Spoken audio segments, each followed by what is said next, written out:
Praise the Lord, all my dear friends. My name is Pastor Sunny Masih, and I will also bring new Bible words and new songs for you every day, and will give you every information about Jesus Christ. And please share all my videos with all the people so that everyone can get all the blessings of the Lord and thanks.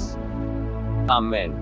आज का topic है भजन संहिता 147 का 7 का गहन अर्थ और महत्व। धन्यवाद करते हुए यहोवा का गीत गाओ, परमेश्वर की स्तुति। आओ वचन में आगे चले। आज का वचन है भजन संहिता 147 का 7। धन्यवाद करते हुए यहोवा का गीत गाओ, वीणा बजाते हुए हमारे परमेश्वर का भजन गाओ। भजन संहिता 147 का 7 का अर्थ इस प्रकार है। धन्यवाद करते हुए यहोवा का गीत गाओ, वीणा बजाते हुए हमारे परमेश्वर का भजन गाओ।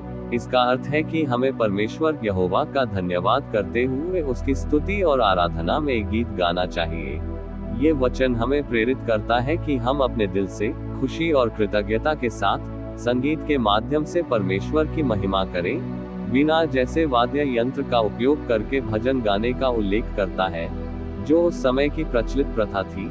ये दर्शाता है कि संगीत और गान के माध्यम से परमेश्वर की स्तुति करना एक महत्वपूर्ण और आनंदमय कार्य है।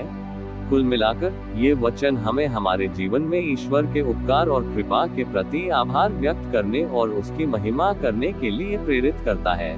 भजन संहिता 147 का 7 का विस्तृत विश्लेषण और अर्थ। पहला, धन्यवाद करते हुए यहोवा का गीत गाओ। धन्यवाद, यहाँ यहोवा परमेश्वर का आभार व्यक्त करने का आग्रह किया गया है।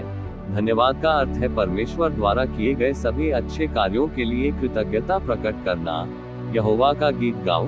गीत गाने का मतलब है स्तुति और आराधना में शामिल होना। गीत और संगीत के माध्यम से परमेश्वर की महिमा करना एक तरीका है जिससे हम अपनी भावनाओं और कृतज्ञता को व्यक्त कर सकते हैं। दूसरा, वीणा बजाते हुए हमारे परमेश्वर का भजन गाओ। वीणा यह एक प्राचीन वाद्य यंत्र है जिसका उपयोग संगीत और आराधना में किया जाता था। ये प्रतीकात्मक है और संगीत की शक्ति को दर्शाता है जो आत्मा को छू सकती है। भजन गाओ। भजन विशेष रूप से धार्मिक गीत होते हैं जो परमेश्वर की प्रशंसा में गाए जाते हैं। ये सुझाव देता है कि हमें परमेश्वर के प्रति अपने प्रेम और आभार को संगीत के माध्यम से व्यक्त करना चाहिए। गहन अर्थ, आध्यात्मिक कृतज्ञता। इस वचन का मुख्य उद्देश्य हमें याद दिलाना है कि हमें जीवन में परमेश्वर द्वारा दी गई सभी आशीर्वादों के लिए कृतज्ञ होना चाहिए। समर्पण और भक्ति। गीत और संगीत केवल मनोरंजन के साधन नहीं है, बल्कि वे हमारे समर्पण और भक्ति को व्यक्त करने के साधन भी हैं। जब हम परमेश्वर के लिए गाते हैं या वाद्य यंत्र बजाते हैं, तो ये हमारे दिल की भक्ति और समर्पण को दर्शाता है। सामाजिक और सामुदायिक आराधना। ये वचन केवल व्यक्तिगत स्तुति के बारे में नहीं है, बल्कि सामुदायिक आराधना की भी बात करता है। जब एक समुदाय एक साथ मिलकर परमेश्वर की स्तुति करता है, तो यह एकता और सामूहिक भक्ति को दर्शाता है।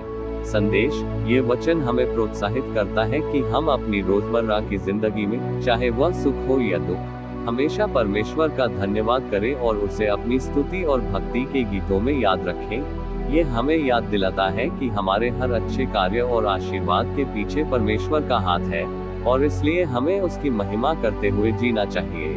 आमेन। आशा है कि इस वचन से आप सबको आशीष मिली होगी। आमेन।